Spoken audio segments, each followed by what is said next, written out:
I do believe that my vocation and my calling have a link.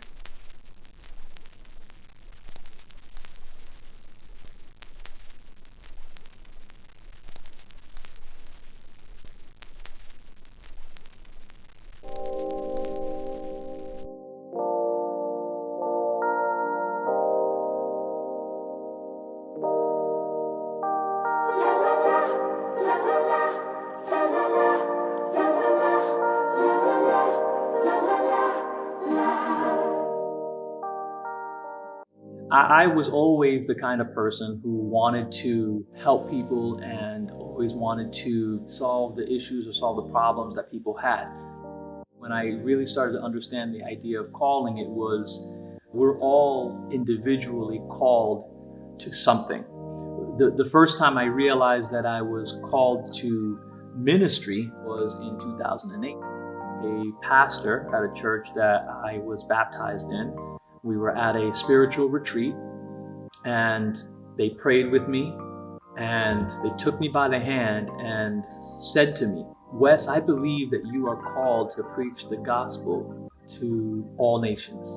I don't remember the exact wording, but I was kind of looking at them like they were crazy, because I just didn't think that that was something that I was necessarily supposed to do. I always had an affinity for serving. So it was not that I was against being in church. It was really more so the concern, or maybe even a feeling that I wasn't worthy of that particular level of responsibility.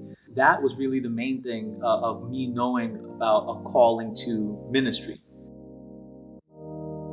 But if we back up and we go back to when my career started, my career in financial services started right out of college. I tried to start financial advising with a company that is now known as Ameriprise Financial. At the time, it was called American Express. I don't think I was prepared to be an entrepreneur. I had to quickly leave that particular job or that particular opportunity, and I went into banking. When I went into banking, that was really when I started to understand how to work with people and have conversations with people, really get down to knowing people more effectively. I think that that was, from a formative perspective, the time that really launched me into my professional understanding. When you think about careers and you think about financial services, that to me is what we would call a vocation. It is something that you have the capability to do. It is something that you are talented enough to do, but it isn't necessarily calling.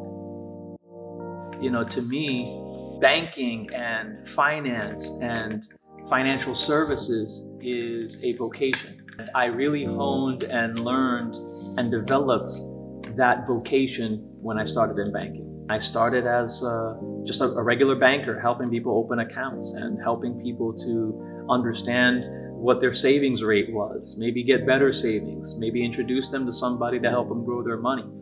And as I grew in that knowledge and understanding, I started to excel in that role, such that the company that I was at the time, they promoted me to become a branch manager. Once I got into branch management, I started to understand the idea, and this is a spiritual understanding of stewardship. Stewardship is, how do you take care of something that doesn't belong to you? Being a branch manager taught me that although I'm managing the branch, I don't own the branch, right? I don't own the bank, but I have responsibility for the people that work there. I have responsibility for the profitability of that branch center. I have a responsibility for the clientele that walk through those doors and making sure that they get the best possible level of service.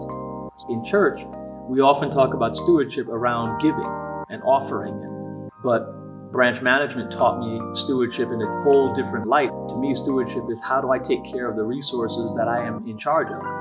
And so as I did that and developed that skill and developed that particular talent, that helped me in terms of just being able to be a much more effective minister, because without that experience of managing something that doesn't belong to me, I really wouldn't be able to understand the idea of being a minister in its fullest sense. So yeah, I mean, my progression in banking was really just me growing in that vocation. It was me growing in that particular discipline. I went back to school, got a master's in business, and then I thought, at least, that the next round of development in that particular field of discipline was to maybe go and work on Wall Street. But that didn't really materialize because when I graduated from business school, that was in the midst of the Great Recession. And so that almost arrested my ability to go the route that I had thought in my mind. But I look back at it now and I realize that that was actually kind of divine intervention, because had I maybe gone that route, who knows if I would have branched off and started to go the route of my theological study. So that was really a turning point for me. I just had to go back into banking because that's what I knew. And so I went to another company, got the opportunity to do more things that enhanced my vocation, right? And so I got a chance to open a branch. I got a chance to recruit my own team. I got an opportunity to establish a branch in a community where there wasn't a branch prior. And here I was in a branch manager role, being tasked with the responsibility of creating something out of nothing. So this thing now, this new experience was something that added another layer. My previous branch management experience added the layer of understanding stewardship. This branch manager experience added the layer of being a creator. It took my level of understanding of how to be a leader to a whole nother level. All this time in my vocation, I was going up and up, right? I started as a banker, I became a manager, and then I got a management role that had more responsibility and maybe even greater prominence. And then it was taken away, at least to me at the time. It seemed like it was taken away. And it really it changed my outlook. But I think that what it did remind me was that that's not a calling. That's a vocation. Unfortunately, what we do is we sometimes confuse our vocation with our calling. That vocation can be taken from you, but ultimately the calling remains. I started to understand that there was something greater that God was trying to open up for me. This demotion gave me the room and the permission, if you will, to say, all right, I'm going to go back to school and pursue this theological studies degree. On top of that, a new thirst and a new desire to become an entrepreneur again. Ultimately, I think without that demotion, without having my vocation, if you will, taken from me in that way, I don't think I would have had the impetus to really branch out and launch out the way I did. And so that's really what pushed me. It was all those other things that I experienced. It helped to mold me and develop my talents, and it helped me to develop my skills. But ultimately, it was the setback that put me on track towards where God ultimately wanted me to be.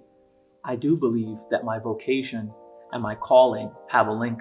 The same way that I now am responsible for helping people to develop good relationship with money, making money into something that we leverage, something that doesn't belong to us, but that we're given responsibility over. I help people to develop that kind of a relationship with money.